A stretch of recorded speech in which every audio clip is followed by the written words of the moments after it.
Resident Evil.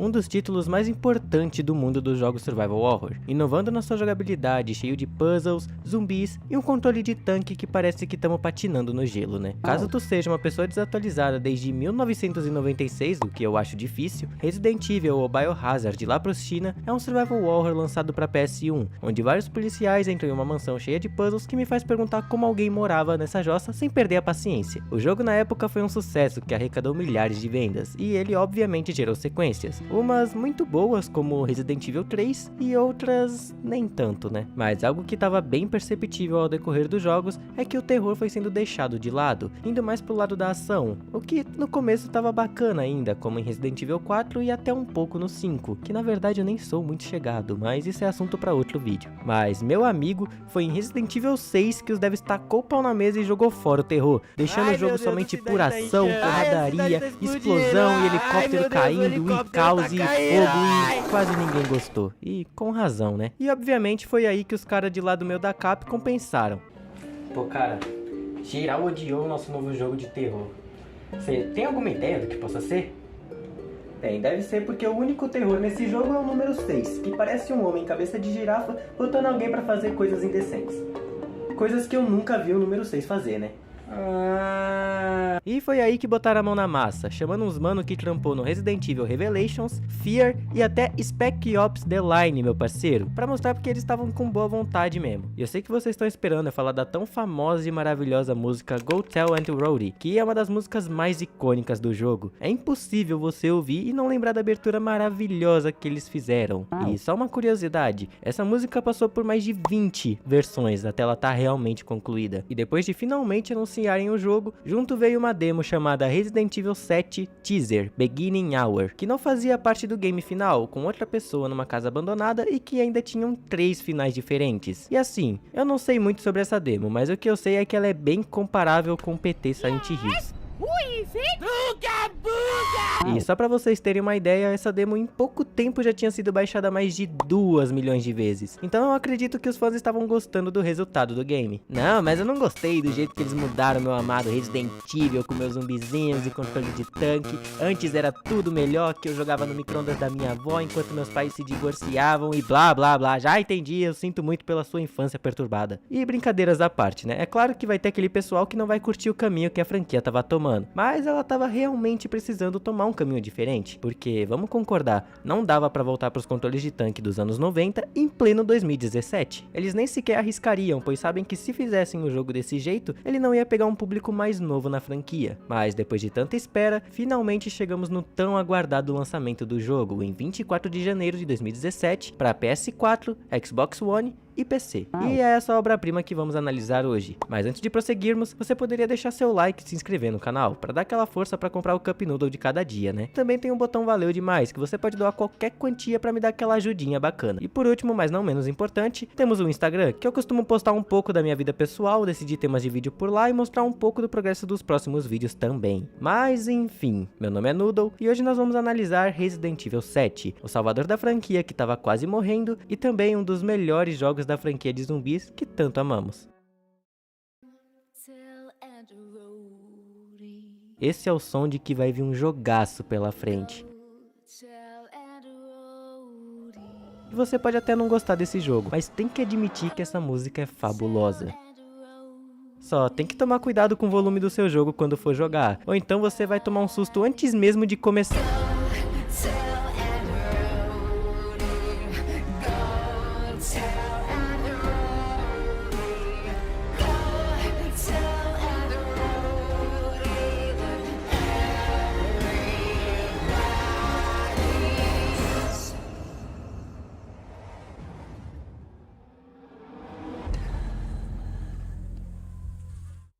E aqui estamos, Resident Evil 7. Eu joguei na versão melhorada de PS5, e por que eu tô informando isso pra vocês em primeiro lugar? Bem, tem como jogar com o Ray Tracing ativado, mas com isso algumas sombras não ficaram tão bem projetadas como o esperado na época. Mas eu não me importei muito, pois eu já tinha jogado esse jogo umas 10 vezes pra pegar uma mísera platina. Agora as dificuldades, temos o fácil, normal e o hospício, que não muda quase nada pra ser honesto, mas eu fui no normal pra não ter muita dor de cabeça com o inimigo me dando hit kill. E também porque o grito do Ethan quando quando morre é desesperador, cara. O game começa nos mostrando uma gravação de uma moça chamada Mia Winters, esposa do nosso protagonista, que, como eu disse agorinha, se chama Ethan. E eu te garanto que você nunca mais vai esquecer esse nome, porque o jogo fez questão de repetir o nome dele umas milhares de vezes.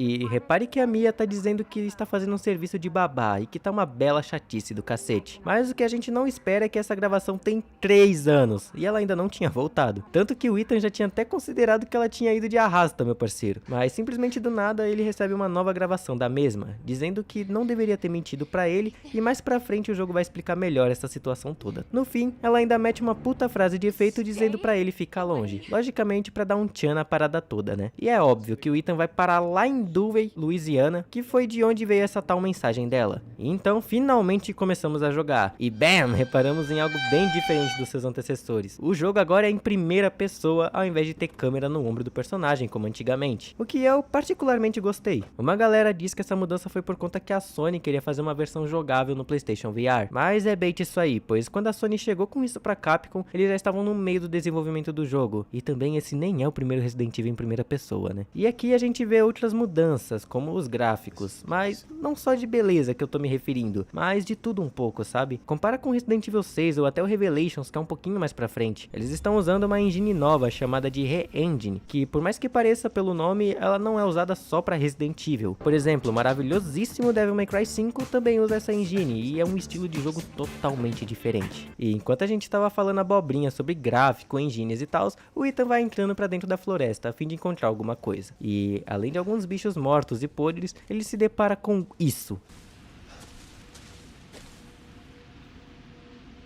E o mais meme disso é que ele andou pra um lado que nem sequer tinha nada. Se tirar o fato que isso foi feito pra você ficar com o cu na mão, também foi um alerta de que não vamos ver o que estamos acostumados com a franquia. Chegando mais pra frente, a gente se depara com a bolsa e CNH da Mia, o que já é o bastante pra saber que ela pelo menos passou por aqui. E logo à frente, vimos uma porta de uma casa bem pequena e antiga. Então a gente abre a porta e, véi, olha só pra isso. Um breu cabuloso onde você nem sequer tem uma arma. Só uma lanterna que eu nem sei de onde o Ethan tirou, entrando numa casa de desconhecido como se isso não fosse crime. Adentrando mais na casa e se cagando de medo, a gente entra na cozinha que tá toda podre e lascada, cheia de sujeira e uma barata ousada que sobe na tua mão.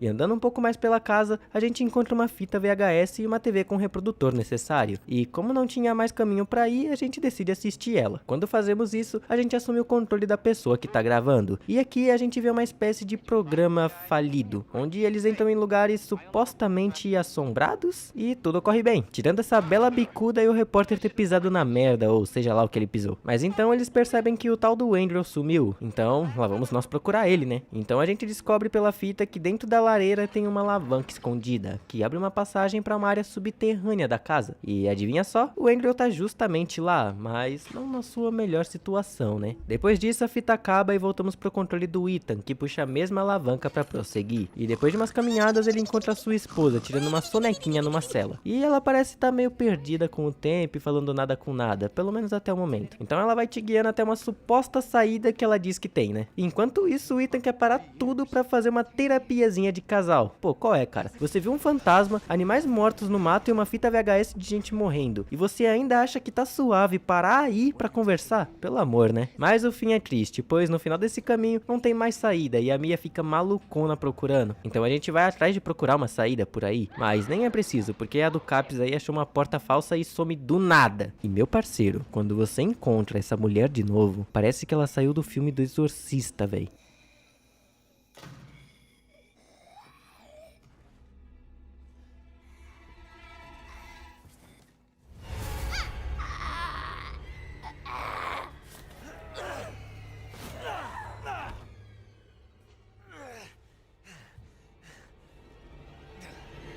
Essa parte me dá um leve desespero, pois ela não para de vir pra cima. E ainda com essa cara feia, horrorosa. E chegamos na parte que eu queria, o combate em si. Aqui o jogo te mostra como funciona, mas ele te mostra enquanto a doida de TPM vem pra cima de você com sede de sangue. Entendeu? TPM? Sangue? Hein? Hein?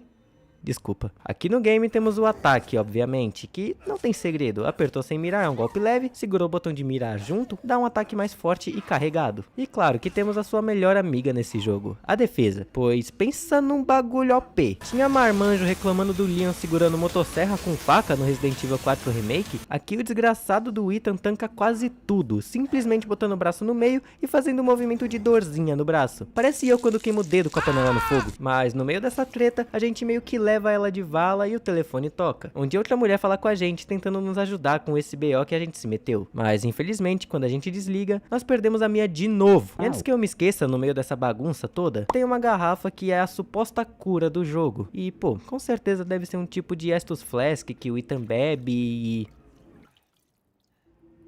O cara só joga esse suquinho na merda da mão dele e tá tudo certo, tudo ótimo. E olha que esse produto deve ser extremamente forte, como o jogo nos mostra um pouco mais pra frente ou até mesmo na sequência, né? E eu sinceramente nem sei o que é pior, fumar as ervinhas do original vai me dizer que eles não fumavam aquela erva, ou jogar um mertiolate numa parte do corpo que tá quase necrosando. Depois disso a gente liga um tipo de disjuntor pra ativar a escadaria pro sótão, mas adivinha quem brota de novo? Exatamente! E dessa vez ela pega e desce uma chave de fenda na sua mão. Achou absurdo? Bem, logo em seguida ela vem com uma motosserra e literalmente arranca tua mão fora. Um fato engraçado é que o Ethan só grita na hora, depois ele fica mansinho segurando o cotoco jorrando ketchup. Mas aí nós já tá puto, sem uma mão e quase se arrependendo de vir buscar essa maluca aí. Então por coincidência a gente acha essa pistola com umas munições do lado. E como diz o ditado, eu não preciso saber quem eu sou ou o que eu tô fazendo aqui, mas se eu tenho uma arma, eu sei que é pra atirar. Noodle 2025. Então do nada a bichona salta de uma janela ou seja lá o que for, com a motosserra estralando, meu parceiro. E obviamente nós vai descer chumbo nela até ela cair dura no chão. E eu te desejo boa sorte, pois se você não for muito bom de mira, tu vai errar tiro demais e vai acabar faltando bala. Aí, meu parceiro, tu ajoelha e reza, porque tu tá lascado. Mas vamos supor que tu é bonzão de mira ou tá jogando no easy e deitou a mulher. Mas logo em seguida, acontece uma das cenas mais icônicas desse jogo e da comunidade de Resident Evil. O famoso bem-vindo à família, filho.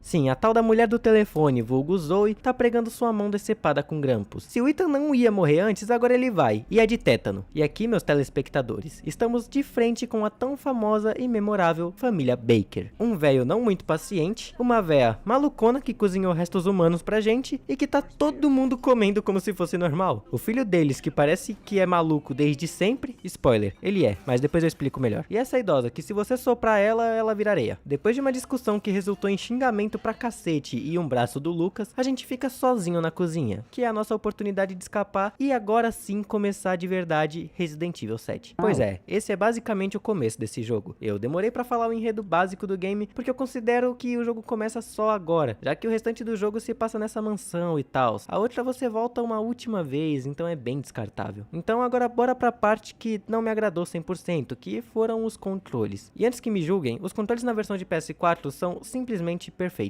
porque o jogo foi pensado em usar ele. Agora, na versão de PS5 eles adicionaram os famosos gatilhos que tremem o dedinho. Mas o problema é que eles configuraram para ativar somente quando o personagem pode atirar ou tá com o cursor na tela. Pois se o Ethan pega e põe a mão na parede, desativa o gatilho. Abre inventário, mesma coisa. Mas antes que você venha me xingar por estar falando de coisa idiota, o motivo de eu estar reclamando é porque o controle faz um leve estralo e uma tremida toda vez que ativa e desativa. Então pensa comigo, tu troca para correr com a faca na mão, em seguida você troca para shotgun, depois você vai abrir uma porta, depois disso você abre o inventário para combinar algum item. Nessa brincadeira, o seu controle já ativou e desativou 6 vezes. Agora pega isso e dá-lhe numa gameplay de 4 a 6 horas mais ou menos. Fica tenso, né? Mas esse problema é facilmente resolvido quando você desliga nas opções. Então, dane-se tudo que eu disse até agora. A vibração do controle em si tá igual do PS4. Nada muito uau, que coisa incrível. Na verdade, parece que só aquele jogo do robozinho usou o controle do Play 5 direito. Outra parada que eu não curti foi a mira. O jogo contém aquela aceleração de cursor, sabe? Caso tu não saiba o que é quando tu puxa o analógico para um lado, ele não vai instantaneamente na mesma velocidade, ele vai acelerando como se fosse um carro. E a mesma coisa quando você para, ele vai desacelerando até parar. E assim, o jogo tem assistência de mira, mas essa aceleração deixa ela inútil, porque a própria atrapalha a assistência. Então é meio merda e eu não achei a opção de desativar isso. Mas tirando isso e outras que ainda vou comentar ao decorrer do vídeo, eu gosto de tudo desse jogo. A sensação de você estar jogando algo totalmente diferente da franquia franquia, mas ao mesmo tempo você olha e vê um Resident Evil, é simplesmente fantástico. E também esse foi o meu primeiro jogo do PS4, tirando os que já vieram, né? Então eu entrei na nova geração com ele e eu achei magnífico. Mas claro que com todo esse carinho que eu tenho pelo jogo, eu vou contar a história dele, porque esse jogo aqui merece também ter uma história ótima. E obviamente contém spoilers, né? Mas junto vem o resto da análise. Então se você não quer tomar spoiler de um jogo de 8 anos atrás, joga o game e depois volta aqui. Eu tenho certeza que você vai curtir. Agora, pra quem vai ficar, vambora.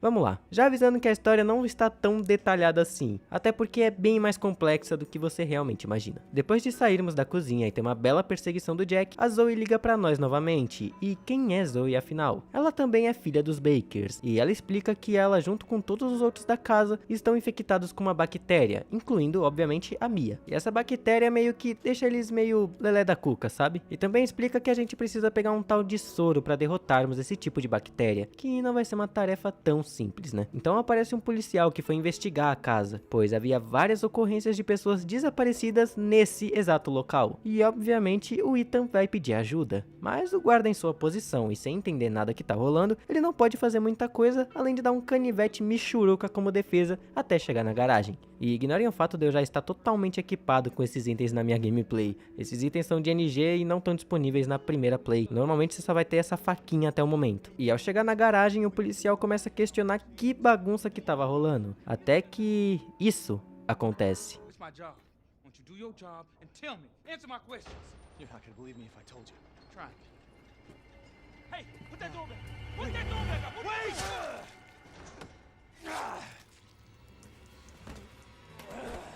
Pois é, né? O Jack dá uma pasada na cabeça do policial sem dó e nem piedade. Então nós pegamos a arma do policial e começamos uma luta contra ele. Então se você olhar bem na garagem, nós vimos que tem uma chave do carrão que tá aí. Então a gente pega e entra no carro pra literalmente atropelar o velho sem pena alguma. E bem, vocês já devem ter imaginado que isso não vai dar certo, né?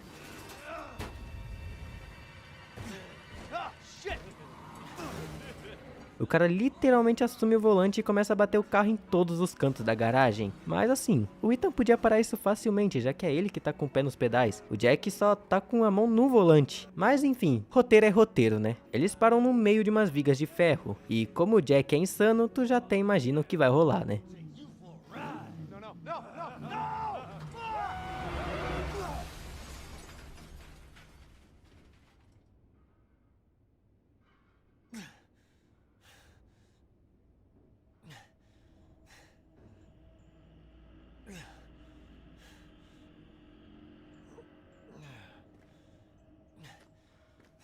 E o mais foda disso tudo é que depois de toda essa situação, o cara ainda sai de pé tranquilamente. Resident Evil sendo Resident Evil, não é mesmo? Beleza, o Jack aparenta que não vai sair dali. Então o que nos resta é subir essa escada e tu tá aqui de novo!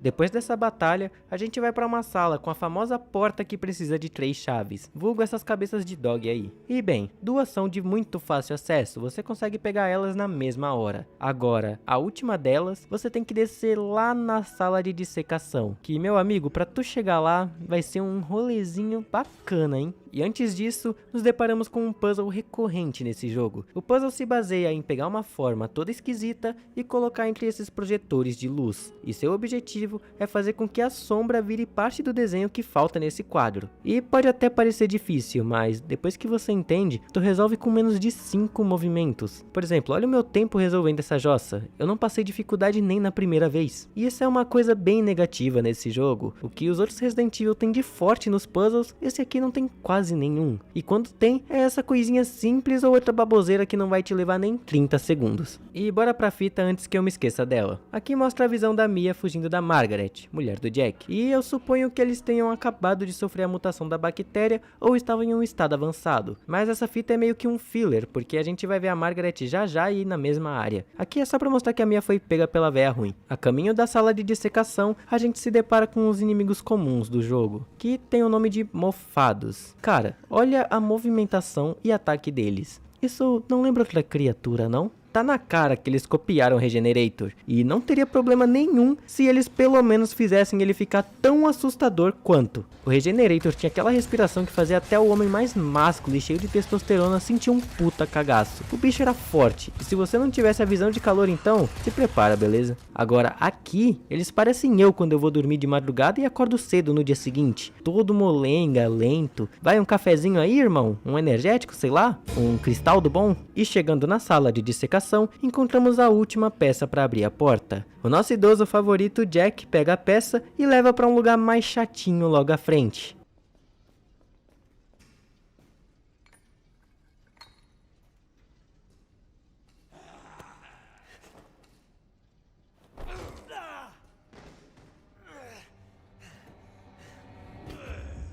E lá vamos nós para mais uma batalha. E eu não tenho nada a dizer dessa luta. Eu só vou mostrar isso aqui para vocês.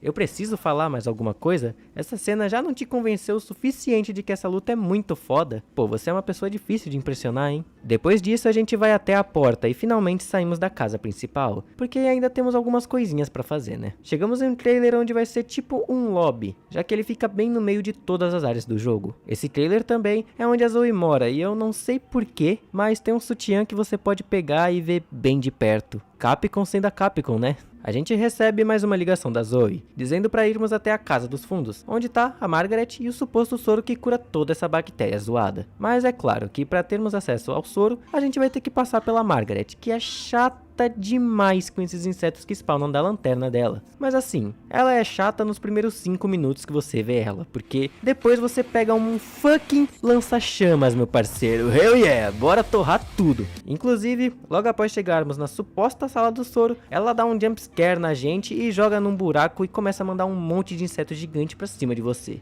Mas depois de dar uma queimada nos cabelos dela, ela acaba caindo no buraco também, nos permitindo prosseguir. Mas, lembra da lanterna dela que eu comentei agorinha? Pois é, ela é necessária para abrir essa porta. Então vamos lá voltar para pegar e... Que?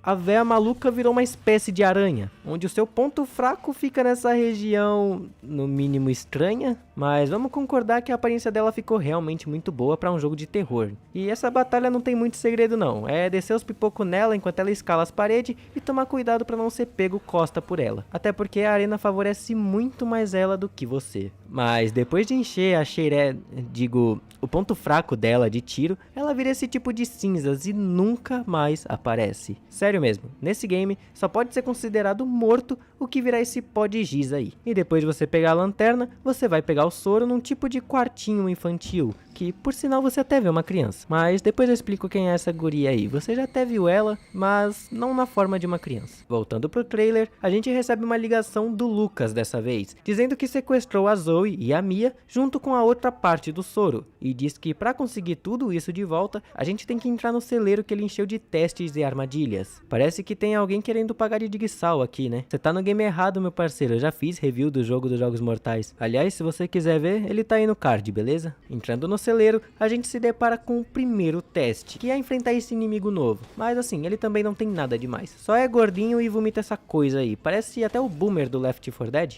Depois de uns pipocos, a gente libera o elevador, que nos leva pro puzzle de aniversário, que de longe é a coisa mais cruel que eu já vi em um Resident Evil. Basicamente você entra sem nada e tem que resolver alguns enigmas para conseguir passar com a vela acesa e colocar num bolo de aniversário. Mas a tarefa não é tão fácil assim, pois no meio do caminho tem um chuveiro que apaga essa vela. E a coisa mais da hora dessa parte é que tem uma fita VHS de um dos caras que foram gravar a reportagem passando pelo mesmo lugar. E quando você completa o puzzle, percebe que tudo não passa de uma armadilha sem saída para você virar um churrasco. Mas se você reparar bem, no fim da fita mostra uma porta secreta, onde o Lucas assiste todo o seu progresso no puzzle. E quando o Ethan vai fazer, a gente não pode fazer exatamente igual na fita, pois a gente vai morrer queimado também. O segredo é não tirar essa corda para colocar no palhaço, porque vai vazar vinho desse balde e queimar tudo muito mais fácil. Fazendo isso, o bolo vai explodir, mas não vai pegar fogo em nada, e o Lucas vai ficar puto putaço com o ocorrido e jogar uma bomba. Mas lembra da fita que mostra a passagem secreta? Então, se você fizer tudo direitinho e tirar os pedaços da madeira daquela parede em específico, você joga a bomba lá dentro e finalmente consegue escapar. E de longe, esse é o melhor puzzle desse jogo. Simplesmente genial. Bem, a gente não enfrenta o Lucas aqui diretamente, pois ele sai correndo. Mas mais pra frente ele ganha o que merece. Depois dessa zona toda, a gente encontra as duas moças amarradas aí. E no meio da produção dos dois antídotos aparece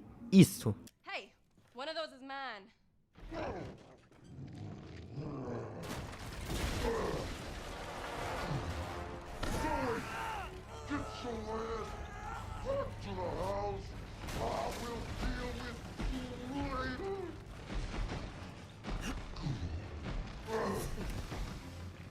E pra quem não sabe, esse aí é o Jack, só que totalmente transformado nessa criatura esquisita que não pode faltar em nenhum Resident Evil, né?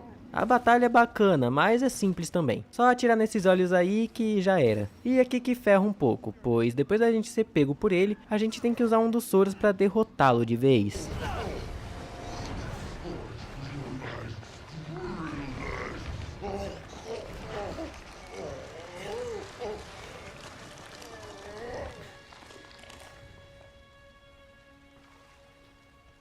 Are you all right? Yeah. Come on, Mia's waiting for us.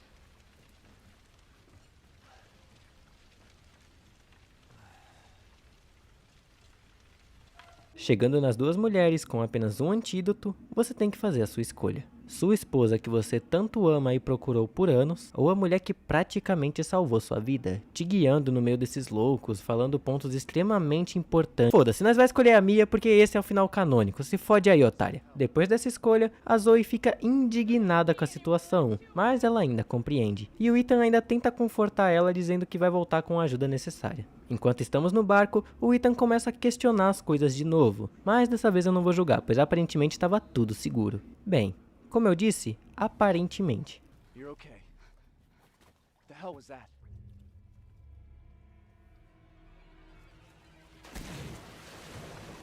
What the fuck? What is that? What is that?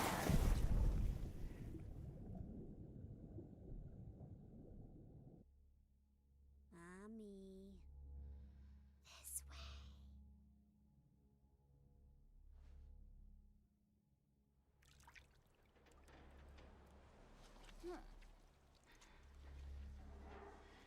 Agora estamos na pele de Mia, que aparentemente conhece bem esse navio, né? E ela não tem muita escolha e tem que entrar nele, pois o Ethan foi levado pra lá. E vamos concordar com uma coisinha aqui? Essa parte do navio é chata pra cacete, cheio de flashbackzinho e uma fita obrigatória pra progredir no game. E eu vou dar uma resumidinha pra vocês, pois eu não quero que o vídeo fique chato igual essa parte do jogo. Então, a Mia na verdade mentiu pro Ethan, dizendo que tava com serviço de babá. Tipo, não diretamente, pois ela tava cuidando de uma criança sim, mas uma criança com uns poder muito louco, criada e supervisionada em laboratório. Mas um dia, ela conseguiu fugir e dizem que a culpa é desse cara aí que tá quase indo de arrasta. Então a Mia não tava só simplesmente cuidando de uma criança normal, ela tava envolvida com uns bagulho muito mais cabuloso. Tanto que ela sabe descer tiro em monstro, tem um códex igual do Ethan e essas coisas. E no protocolo dessa menina chamada Evelyn, ela chama a Mia de mãe. E com a fuga dela, ela conseguia criar essas criaturas com facilidade e em quantidade absurda, que levou o navio e todos os tripulantes de arrasta. E então, depois de umas correrias e uns mofados insuportáveis, a gente acha o Ethan, que tá tendo uma conversinha com o Jack Baker. Porém, não o Jack Baker que a gente conheceu até o momento. O Jack Baker no seu estado humano, digamos assim. Ele explica que não era assim antes de encontrar a Evelyn e a Mia na baía perto de um navio naufragado. E que depois de receber a garota, eles começaram a sentir que ela estava possuindo a cabeça deles, dando uma sensação e vontade de fazer essas coisas que eles fizeram. Então o Jack pede com todo o coração pro Ethan descer a porrada na criança e libertá-los dessa prisão maluca. E logo após a Mia libertar a gente e nos empurrar para a saída, a gente segue a caminho de matar a Evelyn. Mas o caminho dava num laboratório escondido, numa mina de sal abandonada. E lá, ele descobre que Evelyn é uma arma bio-orgânica, capaz de infectar pessoas, que lhe dá o controle sobre a mente de suas vítimas, resultando em várias coisas, tipo insanidade, habilidade regenerativa e várias outras. Evelyn cresceu obcecada por ter uma família, o que acabou influenciando ela a infectar a Mia e os Bakers. Além de também atrair o Ethan para esse lugar com aquele vídeo que ele recebeu da Mia. O Lucas também revelou ter sido imunizado contra o controle da Evelyn por uma organização, em troca de fornecer observações sobre ela. Então, ele sim é louco e perturbado desde sempre. Após fazer o soro e voltar para a casa antiga, ele encontra a Evelyn e desce o soro no pescoço dela. Mas ao invés dela morrer, ela revela-se a idosa que nos observa o jogo inteiro. Tá aí algo que ninguém esperava, né? Depois ela vira essa coisa cabulosa aí. Mas já foi tempo suficiente das forças armadas chegar e nos ajudar com o problema, jogando essa arma cabulosa aí. Vulgo a que eu tô usando o jogo inteiro, né? Mas enfim. Depois disso, a Evelyn vai dessa pra melhor. As forças armadas descem do helicóptero e...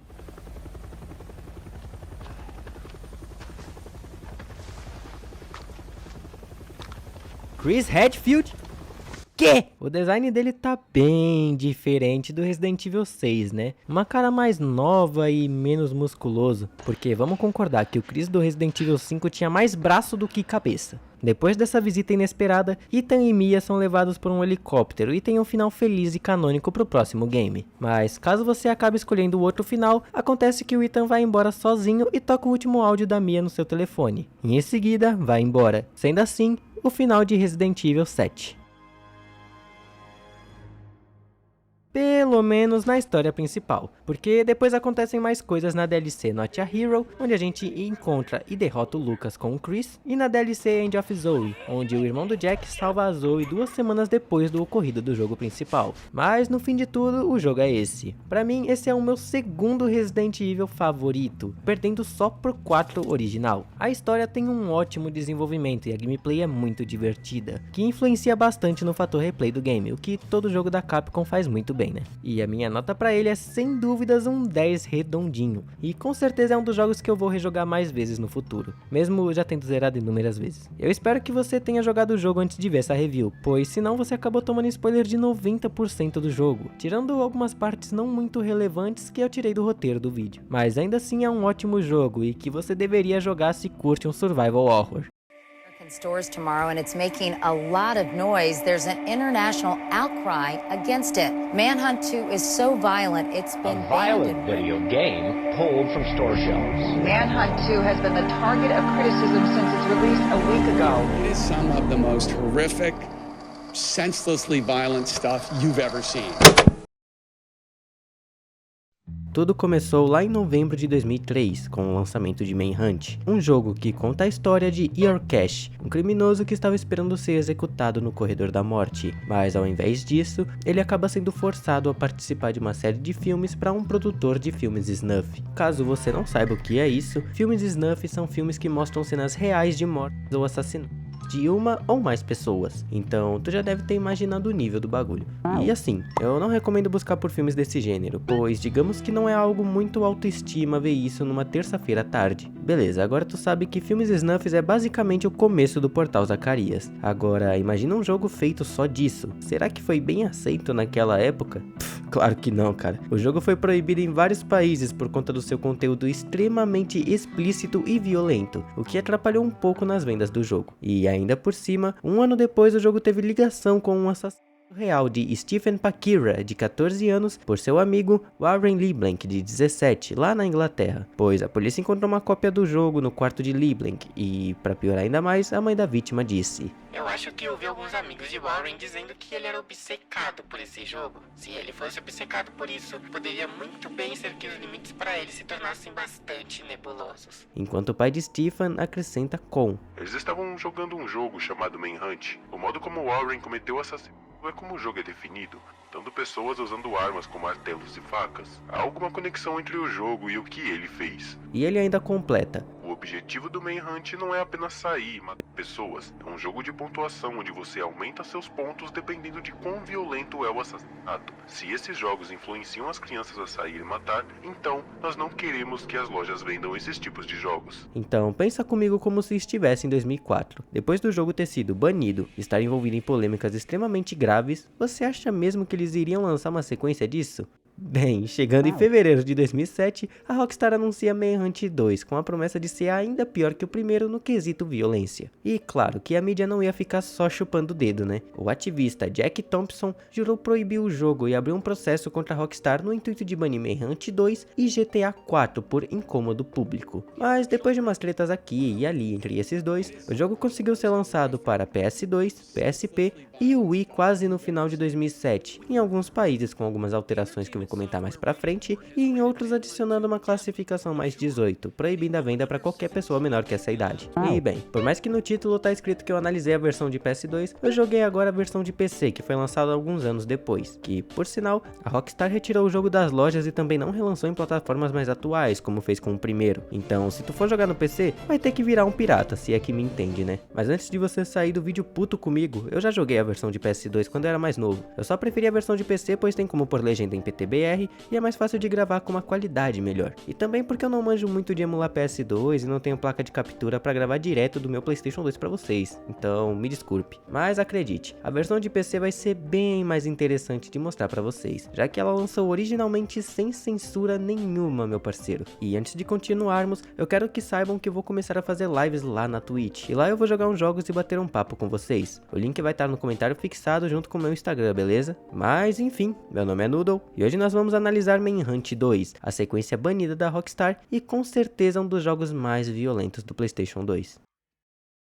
Aqui no jogo temos duas dificuldades, modo são e modo insano, que aparentemente não muda muita coisa além do minimapa, que no modo insano não está disponível. No ano de 2001, o projeto Pikmin lidava com um experimento com armas ultra secretas, liderado pela Doutora White. Tudo parecia estar indo bem, até que o projeto teve seu financiamento governamental cortado do nada, devido aos seus métodos de trabalho meio sugestivos, digamos assim. O que significou que o projeto seria encerrado por tempo indeterminado. O Dr. Pikmin acreditava estar perto de um avanço e decidiu realizar um último experimento. No entanto, precisava de um sujeito para realizar seu trabalho. E é aí que Daniel, o personagem principal, entra no meio disso, pois ele se voluntariou para ser um dos sujeitos dos experimentos. 6 anos depois, Daniel se encontra trancado, sem memória de quem é ou de seu passado. Devido a uma falha no tratamento, efeitos colaterais começaram a aparecer em muitos dos participantes. Então eles decidiram esconder aqueles com efeitos colaterais no asilo Dixmoor para criminosos insanos. E ao se ver trancado no hospício, Daniel começa a questionar sua própria sanidade e se, de fato, sua família e sua vida antes de ser internado realmente existiam. Justamente naquele momento de dúvida, uma tempestade elétrica corta a energia do hospício, fazendo com que o sistema de segurança seja desligado e os internos sejam liberados de suas celas. E aí que entra o Leo Casper, que decide que esse seria o momento perfeito para escapar do hospício e incentiva Daniel a segui-lo. Então, finalmente começamos o jogo, e aqui nós temos um breve tutorial sobre as sombras, pois nesse jogo elas são suas melhores amigas, porque os inimigos não conseguem te enxergar muito bem quando você tá escondido nelas, o que ajuda muito no sistema stealth. E você vai precisar aprender isso muito bem, pois 90% do jogo nós vamos utilizar somente armas corpo a corpo para enfrentar vários inimigos. E assim, se tu moscar e juntar uns 2 ou 3 em você, aceita a derrota, pois tu vai ser espancado até IDF. Logo em seguida, o jogo nos mostra o sistema de eliminar os inimigos, e com o leve incentivo do Leo, Daniel mata seu primeiro homem de vários. E olha, para uma primeira morte ele deu uma leve exagerada. Eu vou deixar para vocês verem.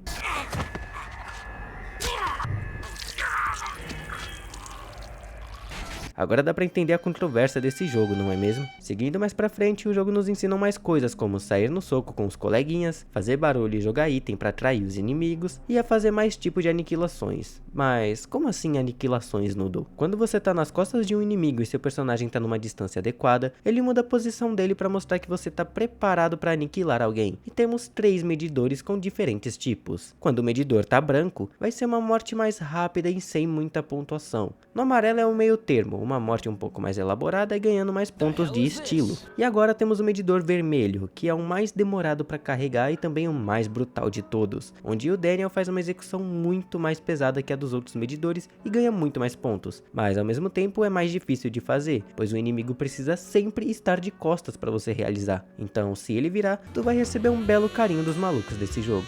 E detalhe, para fazer essas execuções corretamente, você tem que seguir uma sequência de Quick Time Events, mas eu não sei porque o meu OBS não capturou essa parte, então eu vou ver se acho uma gameplay na net com um símbolo no canto. E falando nos inimigos, eles são até que bem inteligentes para a época. Se você for burro e deixar um defunto à mostra para eles, todos eles vão ficar em estado de alerta, ou se você esconder muito na cara deles, vai ativar um minigame que você tem que manter o cursor dentro desse círculo aí, o que também não é difícil, mas assim, eu achei muito legal de fazer. E olha, o tanto de armas que esse jogo tem para tu fazer diferentes tipos de aniquilação não cabe num livro. Vai desde uma sacola plástica para matar os inimigos sufocados, até uma serra que corta os caras no meio. Tudo isso 100% explícito na época da censura, pelo menos na versão de PC, né? E por falar nas versões, vamos falar as diferenças delas. Lembram que eu disse que o jogo foi banido, né? Então, para conseguirem lançar o jogo, eles tiveram que censurar o jogo de um jeito bem interessante até. Na versão de PS2, Wii e PSP, eles colocaram um efeito para meio que borrar as cenas, o que não ficou tão ruim na minha opinião, já que parece que traz um traço de insanidade do Daniel pro jogador, já que você vê ele saindo de um cara assustado para uma máquina de matar durante o jogo. Mas vamos concordar que é muito mais legal jogar sem a censura e ver os caras jogando esse ketchup de massinha, ou seja lá o que isso parece, né? A era do PS2 era magnífica.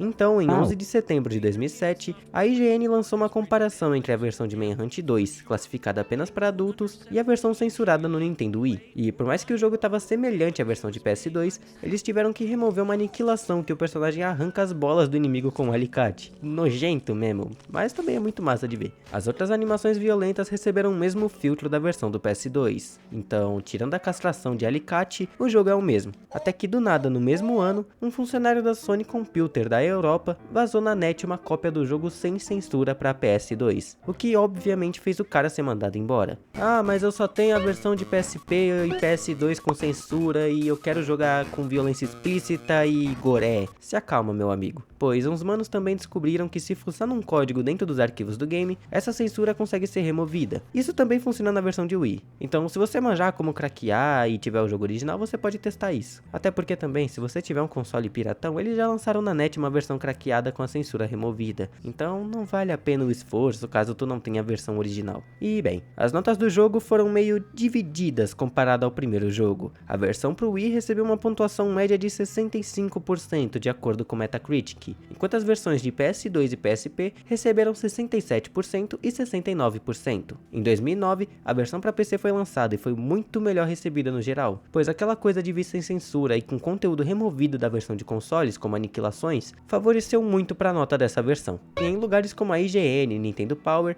as notas são mais medianas mesmo, alguns gostando mais do que o primeiro jogo e alguns odiando no fundo da alma a existência dele. Mas a minha nota para ele eu ainda não vou revelar, pois eu gosto de fazer isso no final do vídeo, beleza? E se você reparou bem na arte do jogo, vai perceber que ele é bem parecido com GTA, né? E tem um motivo para isso, já que a maioria das texturas, carros, roupas e até efeitos sonoros são tirados dos jogos da franquia GTA. Por exemplo, o som de quando você pega um item é idêntico ao do GTA 3. E tem uma coisa que eu quero comentar aqui, mas não é especificamente do Manhunt 2, e sim do 1. Há uma teoria onde dizem que o jogo se passa no futuro do universo de Bully, mesmo jogo da Rockstar. E até dizem que o protagonista do Manhunt 1, na verdade é o Jimmy, só que mais velho. Se tu vê assim por cima, parece que não tem nada a ver, mas se você reparar nos detalhes e vendo os pontos da teoria, tu vê que faz até bastante sentido, até mais do que a gente espera. E bem, é uma pena não vermos uma continuação desse jogo há quase 20 anos. Fico imaginando como os fãs que jogaram no lançamento ficam tristes com algo assim. Imagina só um Manhunt 3 com gráficos de altíssima qualidade no nível de The Last of Us Part 2, com toda a violência que eles quiserem colocar sem se preocupar com a censura, já que hoje em dia a gente tem jogos bem violentos, como o próprio The Last of Us, que eu acabei de comentar, ou então o Mortal Kombat patch que aumenta a violência a cada título. Tenho certeza que os fãs iriam adorar ver isso e iriam ficar loucos no anúncio de uma sequência ou até um remake, de preferência um que não seja igual ao GTA Trilogy, né? Tipo, não me leva mal, eu tô jogando ele agora e tá bem mais estável e bonito que no lançamento, mas vamos concordar que eles podiam ter feito muito melhor do que fizeram, ainda mais pelo preço que cobraram, né? Rockstar, sua safada. Mas o que nos resta agora é falarmos da história, já que o jogo tem uma história até que bacaninha, mas peca um pouco em ser extremamente previsível desde o começo. Sério mesmo, eu não tô nem zoando. E assim, eu não achei nenhum lugar contando a história certinho, então eu vou falar o que eu entendi bem resumido. Mas caso eu erre alguma coisa, fique à vontade nos comentários pra me corrigir, mas sem arrancar meu pescoço ou me chamando de burro, beleza? Daniel e Léo, depois de saírem do asilo, eles começam a ser procurados pelo projeto, mas com sorte e uns assassinatos aqui e ali, eles conseguem chegar à casa de Daniel, ou pelo menos a antiga casa dele, onde ele deixou um tipo de soro junto com outras coisas numa maleta para ele mesmo conseguir se lembrar do passado. Mas eles não têm muito tempo para conversa, pois o projeto não tá nada feliz com eles tendo escapado do asilo, e vão fazer de tudo para pegarem eles com ou sem vida. Depois disso, eles vão para esse tipo de boate masoquista, ou seja lá o que for, até porque eu nem sei se eu posso mostrar isso no vídeo, né? E dentro desse lugar tem umas das execuções mais pesadas que você vai ver nesse jogo. E é óbvio que eu vou mostrar pra vocês dentro do limite do YouTube, né? E agora? Nossa! Caralho, que isso? Mano! A porra!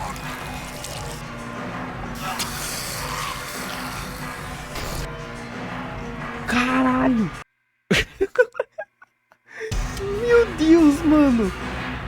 E como vocês podem ver, eu fiquei bem impressionado com tal cena quando eu vi, né? Depois desse choque, Daniel encontra a Yuri Sender, que parece conhecer bem o Danny e se preocupa por ele estar se comunicando com Léo, que na verdade tá bem atrás dele, mas a doutora não percebe. Por que será, hein? Ela acaba entregando uma chave pro Danny, dizendo sobre um lugar secreto em cima do cinema. Então esse é o nosso próximo objetivo. E depois de passar pelo cinema cheio de filmes sobre biologia na prática, se é que me entendem, a gente chega no tal lugar secreto, onde tem um monte de foto na parede colocadas pelo próprio Daniel para se lembrar das coisas, até que ele vê uma foto antiga dele com um humano chamado Michael. Então voltamos para 6 anos antes dos ocorridos, onde o Daniel tá com uma Glock apontada no Michael, pedindo para tirar o projeto da cabeça dele para que ele consiga pensar direito. E assim, isso vai ter uma explicação também, mas não agora. E simplesmente do nada, o Danny e o Léo estão em um lugar aparentemente bem perigoso, né? Fazendo eles terem que ir atrás do Michael só para pegar as chaves do barco para ir embora. E aqui temos algo um pouco diferente, pois a gente joga com o Léo dessa vez, mas estranho que o Danny também era pra ter vindo com a gente, mas enfim. Depois de muita treta e uns pipocos que fez o jogo parecer um Max Payne da vida, a gente desce chumbo no Michael e foge desse caos de barco. Voltando pro presente, Danny fica meio impressionado com o fato de Léo ter matado Michael, mas não toca muito no assunto. E debaixo da cama, ele encontra um oitão cabuloso. E como eu disse no meu vídeo de Resident Evil 7, eu não preciso saber quem eu sou ou o que eu tô fazendo aqui,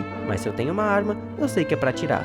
Noodle 2025. Então, depois de descer pipoco no meio do filmaço educativo e com uma gemessão do cacete no meio da gameplay, a gente dá no pé. Então, temos um flashback da família do Danny. E aqui que começa a ficar interessante, tá? A mulher do Daniel tá revoltadíssima com ele, já que ele se ofereceu pra um experimento maluco. Mas ele tenta passar confiança de que é algo totalmente seguro. O pai é que eles estão brigando na frente dos menores aí, né? Aí fica o maior clima de bosta. Mas enfim, ele diz que se der certo, eles podem quitar todas as dívidas. Então ele iria ser remunerado por participar. Mas a mulher não tá muito afim de quitar as dívidas, mas fica com um marido maluco. E vamos compreender que ela tá certa no final, né? Depois de mais umas palavras e paranoias, o Léo consegue acordar o Danny, que tá até com as roupas trocadas. Menos mal, né? Porque com aquela roupa de louco é complicado passar despercebido. Então entramos em um tipo de hotel procurando pela Yuri, já que ela pode ter mais informações sobre o Daniel. Mas digamos que a recepção não é das melhores, tá? Depois disso e mais umas pessoas sendo levadas de arrasta, a gente finalmente encontra a Yuri no topo de um prédio, pois ela sabia da nossa presença e estava tentando fugir. Mas quando ela tá prestes a falar de alguém muito importante para não confiarmos, ela leva um belo tiro na peita, o que nos deixa na dúvida sobre quem é essa pessoa. E agora, os dois têm que fugir pra caramba, pois tem caçadores de recompensa atrás dele. Mas no meio disso, o Danny vai só lembrando aos poucos sobre o seu passado, né? E olha, que partezinha difícil da porra. Juro que eu já tava querendo arrancar meus cabelos da bunda de tanta raiva que tava passando aqui. Mas enfim, depois de passar desse inferno, temos outro flashback de 6 anos atrás, onde vemos Léo e Danny em um armazém, onde o projeto guarda aqueles registros antigos sobre os pacientes, sabe? Então a gente vê um posto de gasolina e logo a gente pensa em quê? Tacar fogo em tudo mesmo e que se dane tudo. Fazendo isso, a gente queima nossos registros e ficando teoricamente livres. Voltando pro presente, tamo indo atrás do Pickman, que pelo tom do Léo, ele não parece um cara de gente boa, né? Então a gente passa pelo maior rolê nessa casa ou laboratório e se depara com eles fazendo experimentos com macacos, mano. Eu juro que na hora que eu vi isso eu fiquei impressionado, até mais do que eu deveria.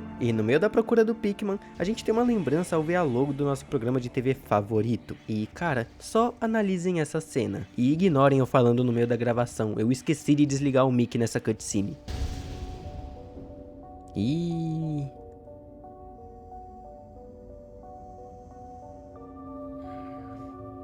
Dever, acredite, dever.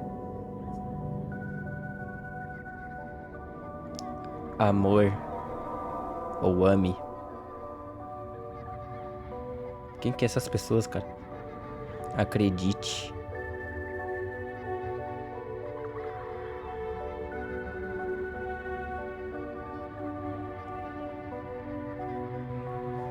Caralho. Porra. É uma lavagem cerebral, mano. É uma lavagem cerebral, viado.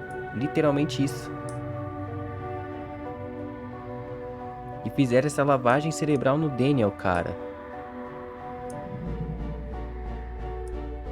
Olha isso.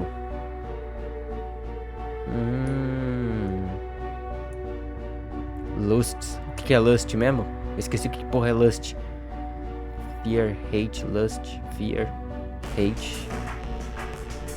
Caralho, a música.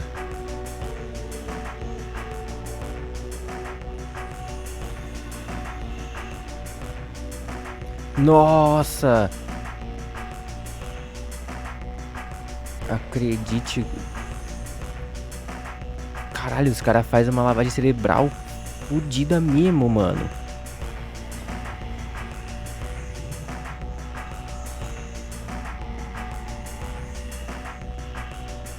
Tá, porra. Ame.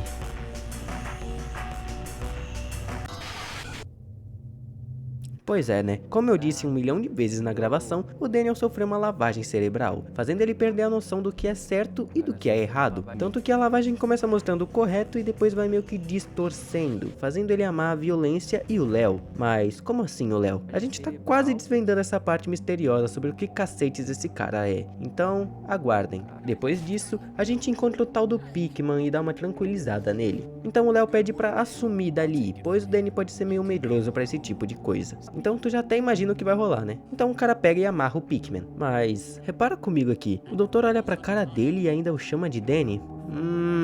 Por que será, né? Em seguida, o Léo diz que quer que o Pickman remova a conexão Pickman. Puta nome criativo, hein? Agora essa parte do meu roteiro ficou uma bosta. Obrigado, Rockstar. Mas o doutor toca num assunto meio interessante, pois ele pergunta pro Léo o que ele acha que aconteceria se ele fizesse isso. E a resposta é que ele estaria morto. E, bem, depois disso, o Pickman acaba tentando exorcizar o Léo, ou seja lá o que ele tentou fazer, mas acaba tomando umas facadas na banha pra ficar mansinho, né? E logo após isso, temos uma revelação.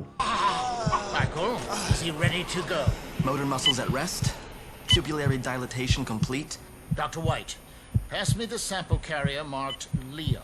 But we agreed to use the control personality, not Leo. Leo is a killer. Yes, I know what Leo was. Now, we've got one chance to make this work before they shut this project down. Okay, Dr. Pickman. He's ready to go. Bem, pra quem não entendeu, os médicos estão falando pra inserir um tipo de soro com o nome de Léo, e falam que a personalidade é de um assassino, e não é algo controlável pra eles. Então, já dá pra entender que o Léo não existe de verdade, né? Agora, em quem será que eles injetaram o Léo, hein? Não sei, né? Vamos descobrir no plot twist gigantesco do jogo que ninguém tá esperando, né? Então o Daniel disse que ficaram procurando por dias uma última esperança de reviver o passado dele, mas sem sucesso até esse momento. Eles acham uma gravação da doutora White, que parece manjar do assunto, né? Então, lá vamos nós de novo, matar uma cacetada de gente pra alcançar essa mulher. Mas no meio do caminho, ela consegue pegar a gente de surpresa e nos dar uma seringada de bezetacil nas costas. Isso deve ter doído pra caralho. E engraçado que o Léo também sentiu, né? História manjada do cara. A gente parece que fica num lugar vazio, aparentemente o subconsciente do Daniel. E por incrível que pareça, o Léo não tá aqui. Mas a doutora White tá, e ela quer bater um papinho importante com a gente. Aqui, ela começa a explicar tudo o que rolou, dizendo que eles conseguiam pegar um indivíduo normal e implementar uma segunda personalidade que é ativa à vontade, e que a intenção deles era criar uma máquina de matar, sem nenhum tipo de sentimento ou remorso. O que faz finalmente o Daniel, ou você que não tá entendendo porra nenhuma, compreender que o Léo não existe, e que ele mora no consciente do Danny, o que, sinceramente, é genial, mas foi muito mal implementado na história do jogo, vamos concordar, né? Então, voltando 6 anos atrás e na pele do Léo, nós vimos que a polícia tá no bairro todo procurando por ele. Inclusive, que partezinha insuportável de difícil. Mas o que a gente menos esperava era que o Léo, ou o Daniel com sua segunda personalidade, fosse fazer algo bem tenso. O cara matou a...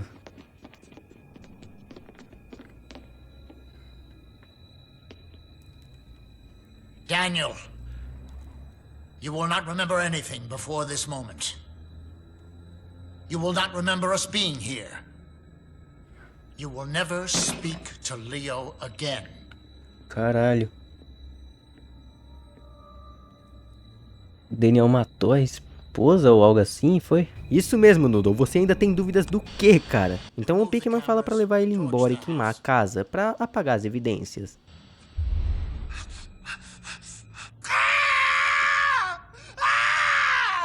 Vamos concordar que esse gritinho foi bem esquisito, né? E finalmente chegamos na missão final do jogo, onde o Daniel ainda quer ter o contato com o Léo, pois ele salvou a vida dele. Mas a doutora White tá cagando e mostra mais coisas do passado de Daniel. E aí ele descobre que tem 2 filhos, que por sinal estão muito bem, então tá de boa. Nenhuma criança morreu no jogo, pelo menos eu acho. E ele pergunta sobre a mulher dele, mas como nós já sabemos, ela não tá mais entre nós. Mas ao invés da doutora só falar que ela morreu, a desgraçada faz questão de mostrar pra ele na intenção de querer esquecer o Léo. E, mano, os áudios são bem incomodantes.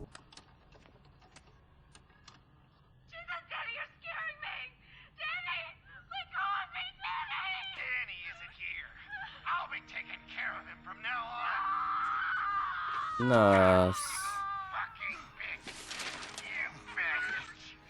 Olha a cara desse maluco, ele tá decepcionado de verdade com o que viu. E bem, aqui agora a gente tá no subconsciente de Daniel. E nosso objetivo é derrotar o Léo no X1, depois passar por uns caras aleatórios e se perdoar pelo que fez com a esposa, enterrando a sua culpa junto com o corpo dela numa cova. E depois de fazer tudo isso, a gente ainda quebra a cara do Léo, porque ele tá exibido demais se achando Dom açucarado. E depois de matarmos o Léo, acontece isso.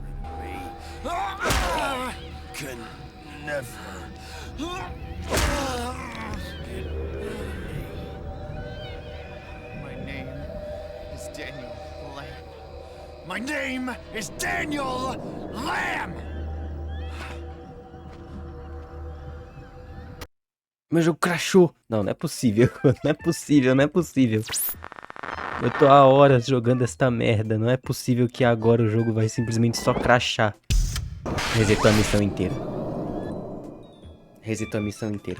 Sim, meu jogo crashou e voltou à última missão do início. E detalhe, eu levei quase 1 hora pra fazer ela. Então, nem a pau que eu fiz ela de novo. Mas é o seguinte, no final, o Daniel acorda no meio do nada e sem saber o próprio nome. Mas ao lado dele, ele encontra um papel falando que o nome dele agora é David Joyner. E que ele mora na cidade onde vai ter tudo que ele precisa lá. Então ele vai embora caminhando em busca de começar sua nova vida. Longe de tudo que ele fez. E sem peso de seu passado. E esse foi o final bom. O final ruim eu mal cheguei a procurar e não entendi muito bem. Mas ao que parece, o Léo acaba ganhando a luta contra o Daniel. E acaba sendo a personalidade principal dele. Me corrijam se eu estiver errado, beleza? Mas esse é o fim de Manhunt 2. Bem, o que eu tenho a dizer sobre esse jogo? Eu conheci ele quando era criança por ver meu pai ou meu tio jogando, eu não me lembro muito bem. Mas eu me lembro muito da primeira missão do game. E recentemente me lembrei dele e decidi rejogar pra ver se era realmente o que eu tinha na minha cabeça de criança. E por mais que tenham partes bem difíceis no jogo, onde você tem que ter dominado bem a mecânica stealth, eu me diverti muito com ele. Eu não cheguei a jogar o primeiro jogo, mas depois dessa experiência, pode ter certeza que eu vou jogá-lo, já que dizem também que ele é melhor do que o 2. E a minha nota pra esse jogo é um 7/10. Eu não sou muito fã de jogos stealth, mas esse me deixou realmente entretido e buscando métodos novos para executar os inimigos, sabe? Mas no que ele peca muito é na história, pois eles tinham muito potencial de fazer algo mais forte com o tema que abordaram, de segunda personalidade e tal. E também ao decorrer do jogo eles só começam a spamar inimigo no mapa, ficando quase impossível de enfrentá-los, te obrigando a sair correndo. Mas assim, ao mesmo tempo eu acho que isso é coisa da época, sabe? Pra aumentar o tempo de duração do jogo. Mas mesmo com esses defeitos, eu recomendo você jogar caso tenha um PC ou console com o jogo, e se você gosta de jogos mais violentos como o Splatterhouse de PS3 ou Doom Eternal. Jogos de terror low poly. Se você tá na internet há mais de 5 anos, o que é bem provável, com certeza viu acontecer a época de ouro dos jogos de terror low poly, onde uma empresa que provavelmente você conhece se destacou muito com jogos extremamente assustadores, como Babysitter Bloodbath, Power Drill Massacre, que não tá pronto até hoje, e até um dos mais famosos, chamado de Stay Out of the House, que foram produzidos pela Puppet Combo, uma empresa de jogos indies que antes era de um cara só, que fez muito sucesso com esses jogos que eu acabei de comentar. Mas no meio de todos esses, eles lançaram um jogo chamado Night of the Nun, ou para os menos informados, Nun Massacre em 2018 para PC e em 2022 para as outras plataformas. E cara, eu juro que pra mim é a experiência mais tensa e assustadora que eu já tive na minha vida. E eu tô falando sério, o título não é bait. Mais ou menos há 2 anos atrás, bem no comecinho do canal, eu fiz um vídeo desse jogo, mas eu peguei pra ver hoje em dia e pensei, isso tá uma bela bosta, e eu acho que dá pra fazer 10 vezes melhor com a experiência que eu tenho hoje em dia. E também essa foi a primeira review de algum jogo aqui nesse canal, então considerem esse vídeo um remake de comemoração ou coisa assim, mesmo que o canal tenha sido criado só em setembro, né? Mas bem, pra quem é novo aqui, toda review e análise que eu faço aqui, eu vou lá e jogo o jogo até zerar, ou até o máximo que eu conseguir. E por mais que eu já tenha zerado esse jogo algumas vezes, a sensação de voltar pra ele depois de muito tempo sem jogar, foi como se eu estivesse jogando a primeira vez, simplesmente assustador e com medo até da própria sombra. Porra, bota fé, que eu não tô botando não.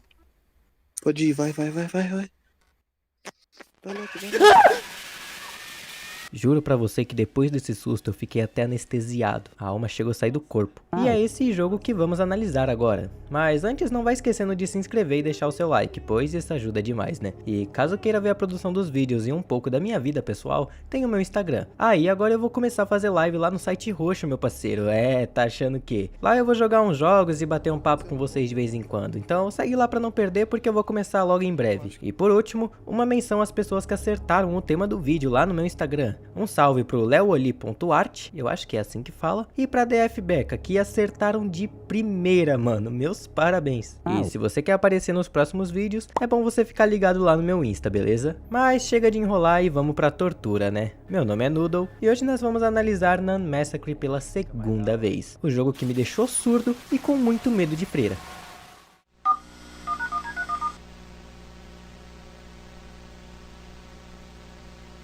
O jogo já começa com um recomendado, dizendo pra jogar sozinho e no escuro, jogar como se sua vida estivesse em jogo, jogar só uma vez por dia e pra ter cuidado com a ventilação, porque aqui não é grainy não, né meu parceiro? E por último te desejam boa sorte e leva a gente pro menu principal. E bem, aqui estamos, né? Nun Massacre, nos recebendo com uma música bem capirotesca extremamente alta. E por falar em coisa alta, esse jogo é ensurdecedor. Pique, pra mim que me assusto fácil com barulho, é bom jogar esses jogos com um som um pouquinho mais alto, mas no caso desse game, você não vai querer o volume no talo porque vai doer os seus tímpanos. Então, antes de tudo, regula o volume do seu fone e junta o volume da freira nas configurações, beleza? E aproveitando que estamos falando das configurações, vamos falar das opções gráficas, que são vários filtros como VHS, PlayStation 1 e um preto e branco todo estourado. E junto disso, tem a opção de CRT, que deixa com esse filtro meio de coisa antiga, sabe? Mas isso me faz forçar muito a vista, então eu deixei o jogo no VHS e sem o CRT ativo. Aqui também temos o volume da freira, e seja uma pessoa conservadora dos seus ouvidos e deixa isso pelo menos na metade, ok?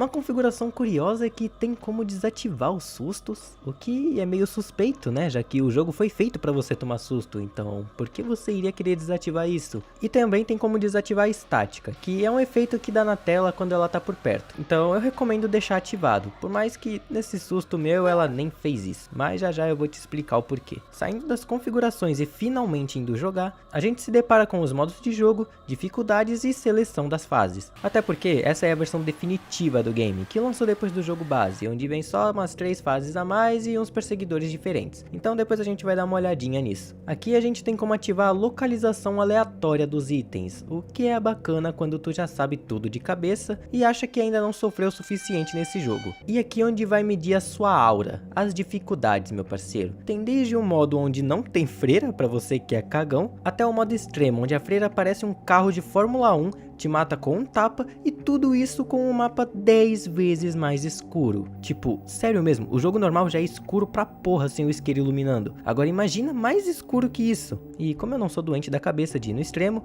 eu fui no médio mesmo e já tá ótimo. Ao apertar play, na tela de loading o jogo nos mostra que a freira fica passeando pelos corredores e quartos aleatoriamente. E que tu obviamente tem que ficar longe dela. Mas caso seja perseguido, você pode se esconder debaixo das camas sem que ela veja, senão ela vai levantar a cama e te descer o cascudo. Indo pro prólogo, a gente tá na pele da senhorita McDonald, que tá tomando um banho tranquilamente, quando do nada ela escuta algo batendo na sua janela e decide ver o que é. Quando ela chega lá, ela vê que é uma carta do internato que a sua filha tá, e nela diz que sua filha tá muito doente, e como eles não têm telefone nem nada do tipo, a gente tem que ir lá pessoalmente. Quando estamos no meio do caminho, nos deparamos com um monte de bloqueio na estrada por conta da chuva, nos forçando a ir a pé até o orfanato. E meu parceiro, se prepara pra andar, beleza? Porque a caminhada é longa, mas bota longa nisso. No meio do caminho a gente pode encontrar uma cruz perto de uma cadeira virada pro abismo e uns tipos de fantasma que some quando tu chega perto, o que poderia servir muito bem de alerta pra senhorita McDonald sobre o que tá pegando, mas ela aparentemente não tá nem aí. E depois de mais umas caminhadas numa montanha toda defeituosa, chegamos no bendito orfanato, mas obviamente a entrada principal se encontra fechada, nos fazendo entrar pela porta de saída de emergência. E aqui, pessoal, começa o verdadeiro terror. E seguinte, não tem muita ordem dos acontecimentos desse jogo além do prólogo. Ele é pique um Hello Neighbor da vida, onde o seu objetivo é um só e não importa o seu caminho para completar ele. Então vamos falar de uma das coisas mais interessantes desse jogo, que é a inteligência da freira. A inteligência artificial dela é muito avançada, no nível do Alien de Alien Isolation, tanto que ela sabe andar sem fazer barulho ou aquela estática que te alerta quando ela tá perto, tanto que o meu susto foi por causa disso. Ela se esconde nas salas para te pegar desprevenido e também nas curvas dos corredores para tu dar aquela infartada de leve. E se você acha que tá seguro dentro dos dutos, você tá enganado porque ela também te persegue aí. E eu não tenho certeza, mas eu acho que ela escuta os barulhos que você faz, pois às vezes quando você faz barulho e ela tá por perto,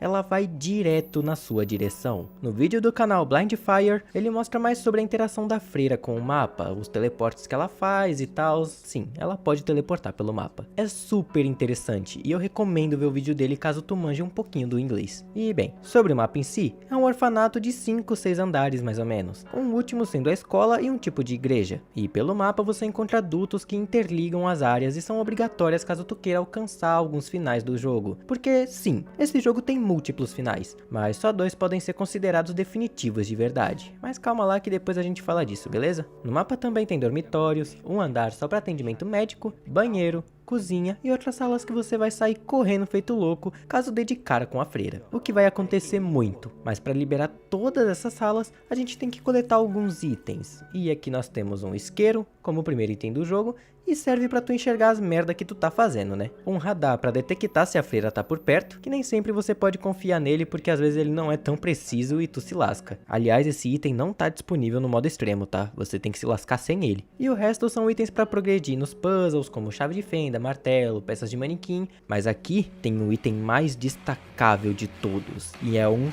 fucking revólver pra descer chumbo na freira sem dó e nem piedade. Hell yeah! Vem aqui, freira encapetada, pra você ver o que eu tenho. E bem, no meio disso a gente lembra que veio a fim de procurar nossa filha, mas cadê ela afinal? Então, temos algumas teorias sobre o que pode ter acontecido e também algumas anotações e fitas VHS que explicam melhor o que tá acontecendo, né? Então, bora pra explicação. Que a gente vai separar a lore por 2 coisas aqui. As coisas que temos certeza definitiva e o que não temos certeza de absolutamente nada, porque nem na wiki do jogo eles explicam muito bem a lore, o que significa que a gente vai ter que teorizar. Então, o que a gente tem certeza? A freira que tem o nome de Madre Apolônia não gostava da nossa filha e maltratava ela de verdade, fazendo ela passar vergonha na frente das outras alunas, não deixando ela fazer coisas simples como ir ao banheiro e coisas mais pesadas que eu vou até poupar vocês de saber. A garota tinha um palhacinho de brinquedo chamado de Bongo e ele era o único amigo dela, já que as outras alunas também não gostavam dela. E em algumas fitas VHS, ela retratava o Bonzo como ela mesma, comentando como ela se sentia e tal.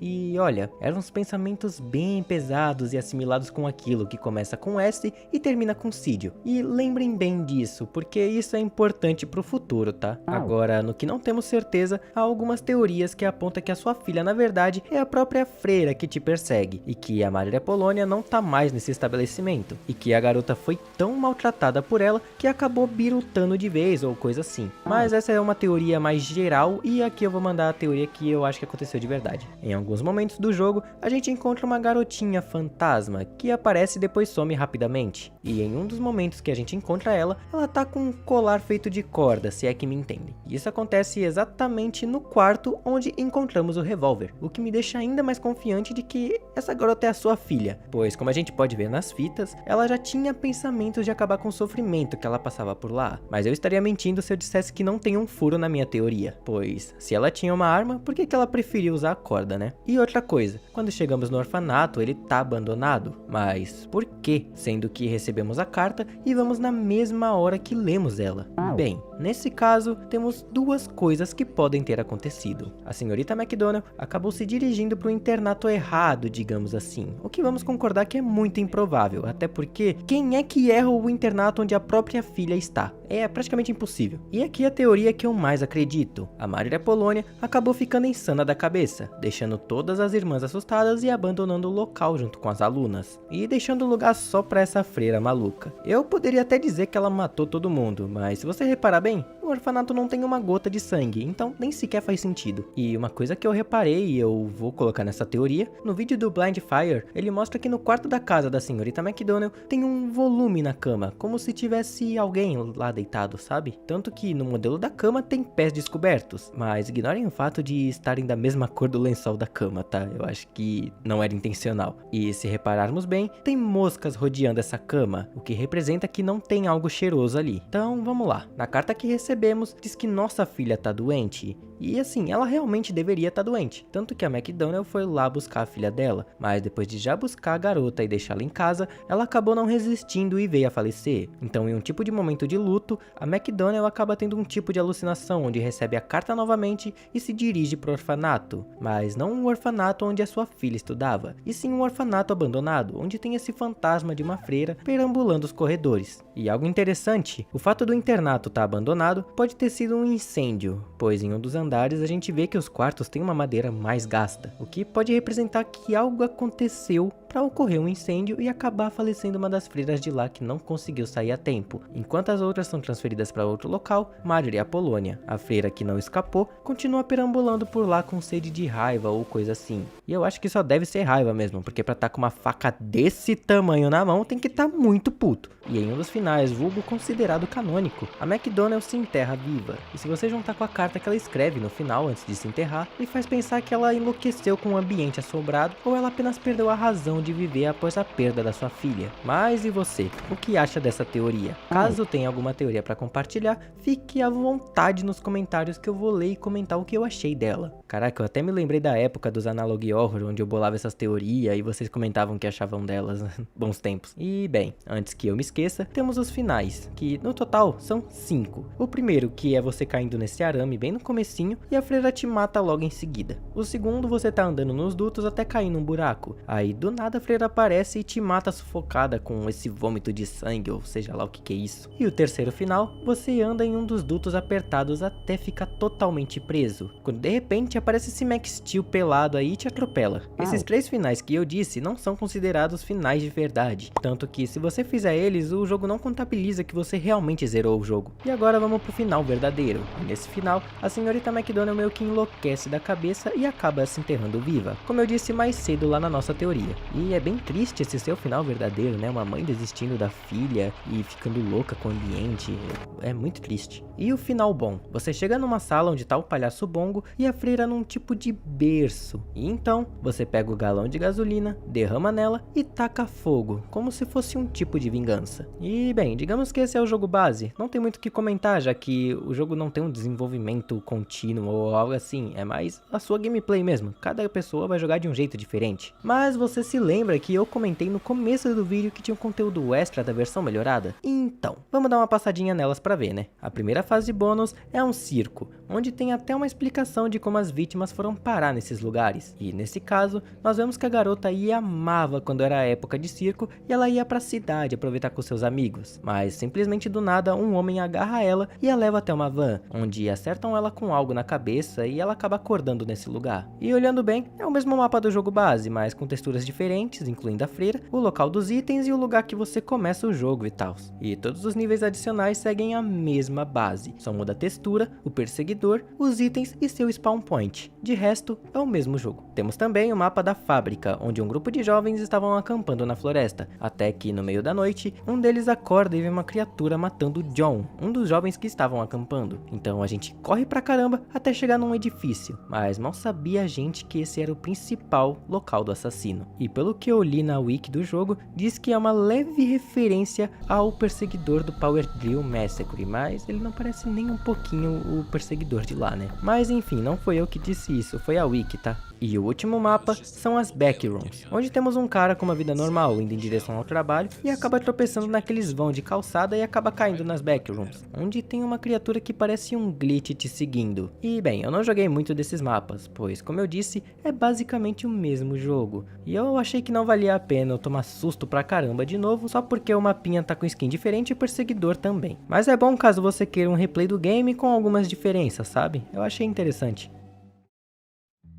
E olha, eu acho que essa review já tá 10 vezes melhor e mais detalhada que a original que eu fiz. E a minha nota pra esse jogo na review original foi nenhuma, porque eu não dei nota e só fiquei falando baboseira em como os jogos precisavam inovar e acabei comparando o jogo com Resident Evil, o que meu eu do passado tinha na cabeça, hein? Mas a minha nota atual pra esse jogo agora é um 8 de 10 bem sólido. Sem dúvidas um jogo que jamais vou esquecer, e eu ainda considero o melhor jogo de terror do gênero dele. Então o Nodô do passado acertou nessa. E o Nodô do presente agora diz pra vocês, ao invés de jogar um Grain ou Hello Neighbor, que vamos concordar é horrível de bugado, você pode jogar na Massacre, que esse pelo menos funciona. Esse é o tipo de jogo onde você tem que deixar jogar aquela pessoa sabichona, que fica falando, ai que eu não sinto mais medo e não tomo susto com o jogo de terror, já perdeu a graça e blá blá blá. Se você conhece alguém assim, coloca ele pra jogar isso imediatamente e veja como ele muda totalmente de opinião. É sério, vai te render boas risadas. E assim, o jogo só não ganha um 10 ou um 9, pois se você não seguir à risca aquela regra de jogar só uma vez por dia, o jogo não fica mais tão assustador assim. Ele fica